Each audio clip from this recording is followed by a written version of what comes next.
Gaspard Ganzer, bonjour. Bonjour. Vous avez décidé de vous présenter à la mairie de Paris sous le mouvement indépendant parisien. Là, vous venez d'aller faire un petit tour dans le salon des entrepreneurs. Vous avez croisé des créateurs de projets, des porteurs de projets, des gens qui ont besoin d'avoir des solutions pour développer leur entreprise. Justement, on a certains de nos lecteurs du Parisien qui ont posé leurs questions et qui ont besoin d'avoir des réponses. On compte sur vous. La première, c'est quelle est votre mesure prioritaire en faveur des entrepreneurs si vous êtes élu maire de Paris ? Alors, j'ai eu la chance d'être moi-même entrepreneur, puisque en 2017, quand j'ai quitté l'Élysée, j'ai créé ma propre entreprise. Une entreprise de conseil, donc c'est une forme d'entreprise distincte de l'artisanat ou d'autres. Mais je crois qu'il y a un sujet qui est commun à tous les créateurs d'entreprises, c'est de trouver des locaux. Et c'est une grande difficulté, alors que ça soit un bar, une charcuterie, une boucherie, un fleuriste ou une entreprise de conseil, on a beaucoup de mal à avoir des bureaux ou des emplacements. Et je crois que le premier engagement qu'il faut prendre, c'est de garantir, de faciliter en tout cas l'implantation des entreprises, et pas simplement des entreprises numériques, comme on l'a beaucoup fait à Paris, ça c'est formidable avec la station F, plein d'incubateurs, mais toutes les formes d'entreprises. Ça passe par une priorité donnée aux organismes H&M dépendants de la ville et à toutes les sociétés d'économistes dépendant de la ville, leur demandant un mandat très particulier pour favoriser l'artisanat et la diversité des entreprises, mais ça passe aussi par le développement certainement d'espaces de coworking citoyens, ouverts à tous les types d'entreprises pour permettre aux jeunes créateurs de se lancer, quel que soit leur secteur. Alors le foncier justement revient dans pas mal de questions de nos entrepreneurs. Il y a à la fois la question de trouver des locaux, mais il y a aussi la question des tarifs, des prix, des loyers. Est-ce que vous suggérez, vous proposez des subventions éventuellement pour ceux qui voudraient s'installer dans Paris ? Alors, je ne suis pas favorable à la soviétisation de l'action économique à Paris. Je pense que ça ne serait pas raisonnable, tant du point de vue des finances publiques, puisqu'on a déjà une dette très importante à Paris, et ce ne serait pas non plus souhaitable, parce que je crois qu'en plus, quand on est un entrepreneur à Paris, comme j'ai eu la chance de l'être, ce que l'on souhaite, c'est de réussir par soi-même, par l'initiative individuelle. On n'a pas envie de devenir un fonctionnaire de l'entrepreneuriat. Il n'en reste pas moins qu'au départ, quand on n'a pas de chiffre d'affaires, ou qu'on espère en avoir et qu'on n'a pas de capitaux, que la question la plus difficile, c'est justement d'avoir accès à des loyers pas chers.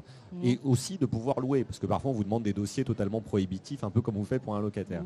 Et donc là, je pense que la responsabilité de la ville, elle peut être parfois, pour certains secteurs, d'aider à l'installation, mais c'est surtout de mettre en relation et de permettre de trouver des locaux. Parce qu'en fait, ce qui manque, c'est de trouver les bons endroits, les bons espaces. On ignore souvent que Paris Habitat, la Ciamp, la RIVP, par exemple, qui sont les opérateurs de la ville de Paris, ont beaucoup de locaux, des pieds d'immeubles, mais pas que.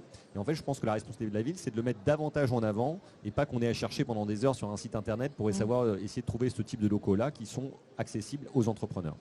Il y a aussi un problème de beaucoup de locaux commerciaux qui sont transformés en locaux personnels, particuliers. Est-ce que là aussi, vous avez l'intention de prendre des mesures ? Alors, il y a un sujet vraiment dramatique à Paris, qui est un véritable fléau.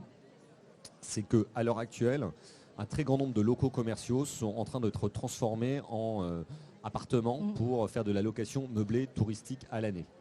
Vous le savez, aujourd'hui, on a le droit sur sa résidence principale de louer 120 nuits par an son logement sur des plateformes de location meublée touristique. Mais par contre, si c'est déjà un local commercial, vous pouvez le faire toute l'année.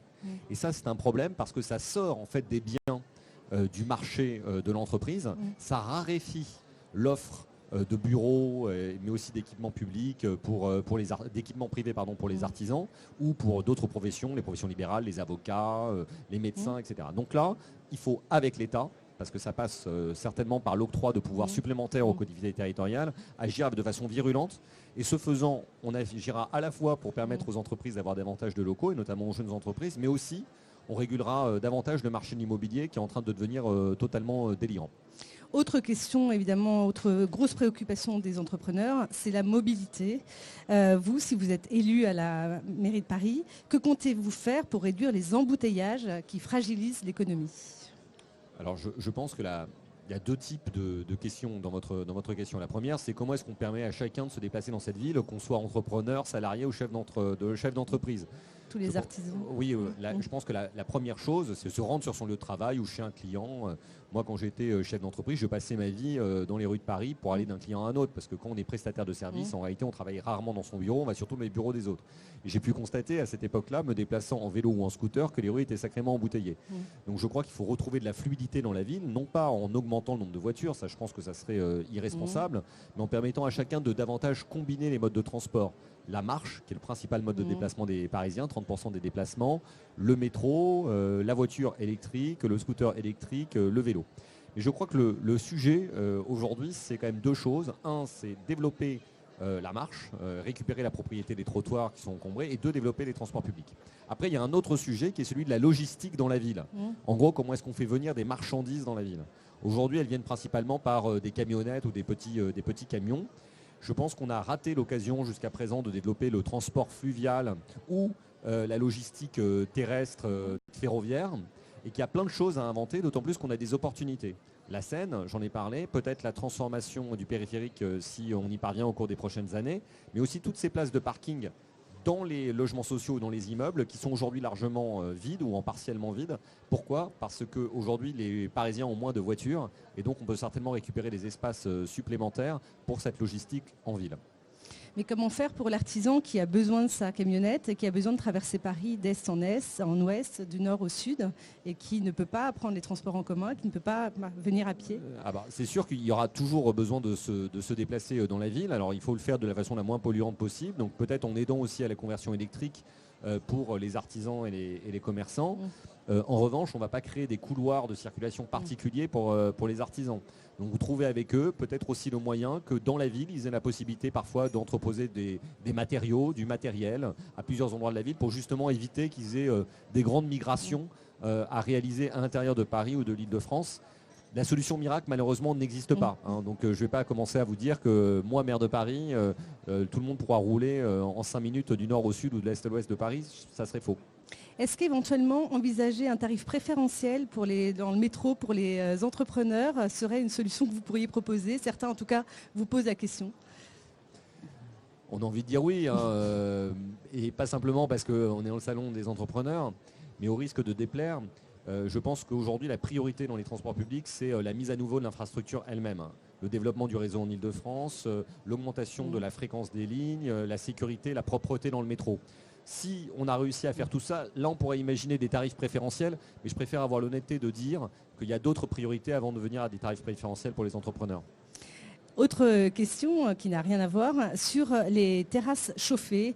Est-ce que vous, à l'instar de Rennes, est-ce que vous envisagez d'interdire les terrasses chauffées à Paris? Alors philosophiquement, je ne suis jamais très favorable aux interdictions générales. Je pense qu'on passe sa vie à interdire, à vouloir punir, et ce n'est pas une bonne méthode. En revanche, on en a discuté au sein de notre mouvement citoyen Parisien, et on propose des expérimentations au niveau des arrondissements. Par exemple, notre candidate dans le 5e arrondissement, qui s'appelle Hélène Peskin, qui connaît très bien les questions environnementales, propose d'expérimenter cette interdiction, cette suspension des terrasses chauffées lors du prochain mandat. Et fort peut-être de cette expérience, on pourra voir ce qui peut être fait dans d'autres arrondissements. Mais évitons la mesure d'interdiction absolue et immédiate dans toute la ville. Bien, vous discutez avec des restaurateurs justement sur ce point? Alors on a beaucoup discuté avec les restaurateurs eux-mêmes. Vous savez que nous on passe notre vie à faire des réunions dans les cafés et les restaurants, donc on les connaît bien. On fait attention à ce qu'on consomme, je vous rassure, parce que sinon on va terminer avec une cirrhose du foie, mais on y passe notre temps et on en discute avec eux. Eux-mêmes sont conscients en fait des difficultés qui sont posées. Ils n'ont pas trouvé d'autres solutions avec l'interdiction de fumer qui est maintenant assez ancienne, mais ils savent bien qu'il va falloir trouver des solutions pour l'hiver, mais je vous rassure aussi pour l'été, parce que maintenant il va aussi y avoir des problèmes sur les terrasses avec la chaleur. Certains vont vouloir installer des brumisateurs, peut-être des climatiseurs, et je pense que ce ne serait pas une très bonne idée. Autre question encore d'autres entrepreneurs sur les appels d'offres. Aujourd'hui, il y a un cadre réglementaire qui impose évidemment pour les appels d'offres de choisir telle entreprise et non pas en fonction de sa localisation. Pour autant, certaines TPE, PME se sentent exclues de certains marchés. Est-ce que vous prévoyez de les encourager d'une certaine façon? Alors C'est revenu très régulièrement dans nos discussions. Beaucoup de PME et de TPE, je pense à des papeteries, des librairies, des petits artisans qui nous se sont plaints du fait qu'ils n'avaient pas la taille critique pour proposer peut-être les tarifs les moins élevés et les commandes en gros.